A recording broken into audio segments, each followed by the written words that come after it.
माला होती है। तो सरकार ये तीन चीजें हैं जो आपको मोक्ष प्रदान करती है। तो एकादशी वाले दिन नंद बाबा ने क्या किया, स्नान करने के लिए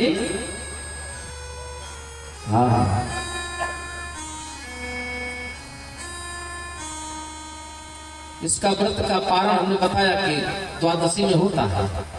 नंद बाबा ने सब कुछ तो बड़े नियम से किया, लेकिन एकादशी की रात में मध्य रात्रि में ही उनको यह भ्रम हुआ कि भोर हो गया है, ब्रह्म मुहूर्त हो गया है, और उठे इस तरह से चूंकि द्वादशी में पारण करना है, इसलिए चले गए कालिंदी के तट पर, अर्थात यमुना जी के तट पर, और मध्य रात्रि में यमुना जी में प्रवेश कर गए।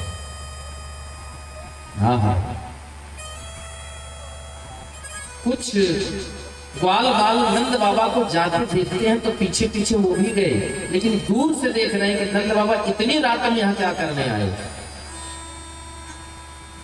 इधर मध्य रात्रि का जो वक्त होता है वो वरुण देव के विश्राम का होता है सरकार, और वो निशाचरी बेला होती है। वरुण देव के दूतों ने नंद बाबा को जल में प्रवेश करता देखा तो उनको पकड़ लिया और लेकर कहां चले गए, वरुण लोग। बहुत देर हो गया, नंद बाबा नहीं निकले। अब ये सब भागकर घर पहुंच गए। सूचना दिया कि नंद बाबा तो यमुना जी में गए थे, लौट कर आए नहीं सरकार। और कन्हैया ने सूचना सुनी तो कन्हैया सारी बात समझ गए। क्यों?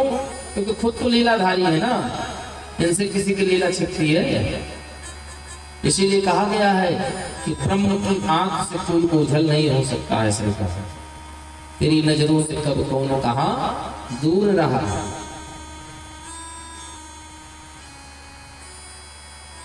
और भगवान कन्हैया ने जैसे सुना कि नंद बाबा यमुना जी में गए, निकले नहीं, तो किसी से कुछ कहा न पूछा।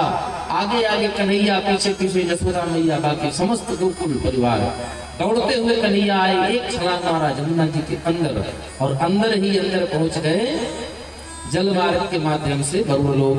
और वरुण जी ने जैसे सरकार को देखा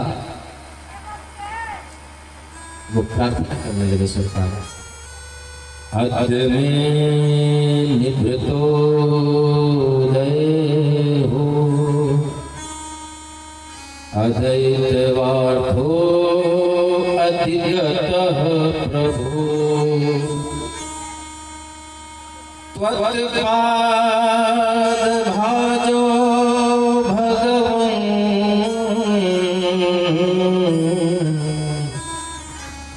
वापुपार माधवः। हे सरकार, आपके नन्हे चरण वरुण लोक में पधारे तो यहाँ के सभी जीवधारी जो शरीरधारी हैं सबका कल्याण हो गया।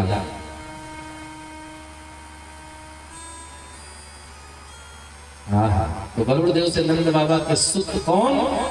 कन्हैया कहते हैं कि आपने हमारे बाबा को बंदी बनाकर घर में बंद कर रखा है।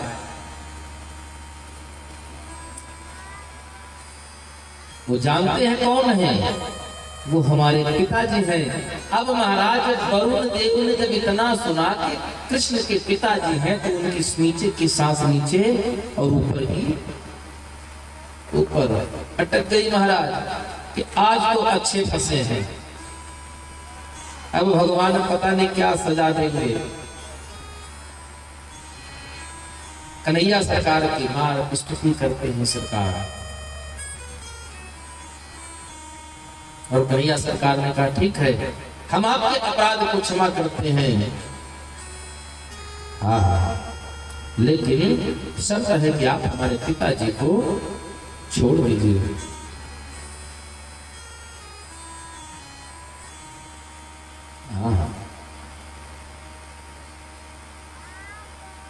यमुना जी में ही अपने समस्त ग्वाल बाल सखाओं को डुबकी लगवा करके कन्हैया ने वैकुंठ के दर्शन कराए थे। कन्हैया ने ही उसी यमुना जी में अक्रूर जी को दिव्य लोग अपने धाम का दर्शन कराया था महाराज।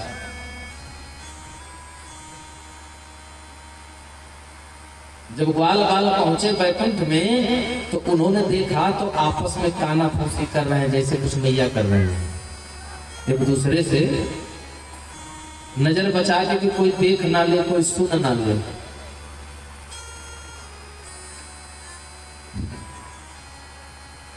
आपस में बात कर रहे हैं, अरे देखो भाई हम कहाँ आ गए, ये कौन सी दुनिया है। हम लोगों ने तो, हमारे यहाँ तो 2 हाथ वाले आदमी हुआ करते, यहाँ तो 4-4 हाथ वाले आदमी घूम रहे हैं।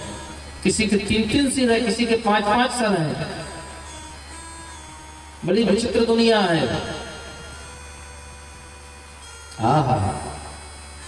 तो एक ने थोड़ा सा साहस जुटाया, तो वहां एक व्यक्ति के पास गया, 4 हाथ वाले के पास, तो उससे कहा, भैया जी राम राम।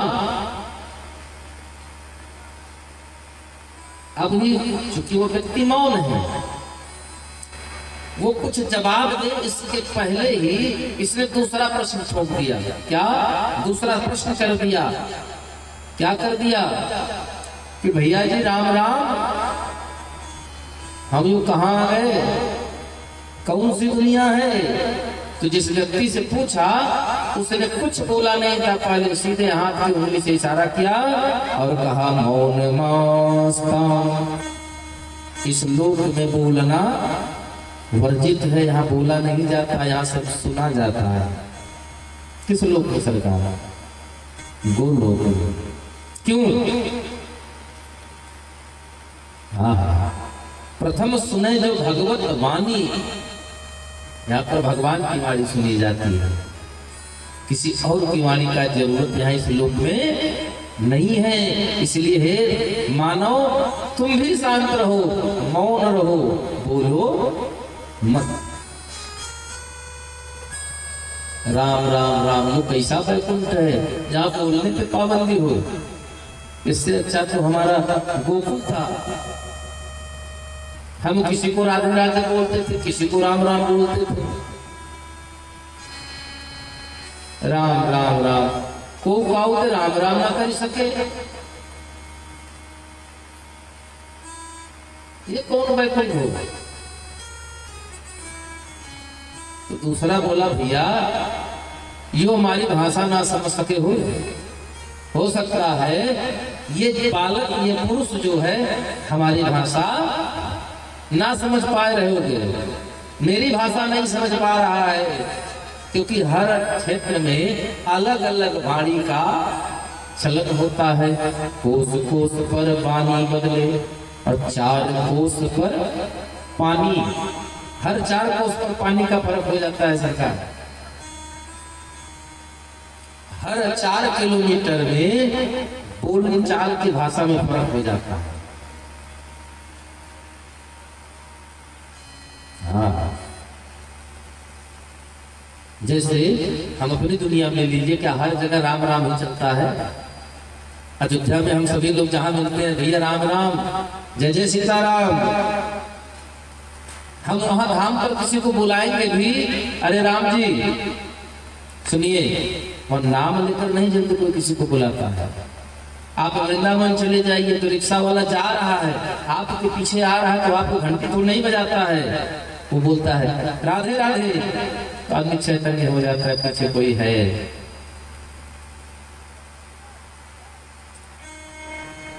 और आप कहीं द्वारिकापुरी चले जाइए तो जय श्री कृष्णा, जगन्नाथ चले जाइए तो जय जगन्नाथ,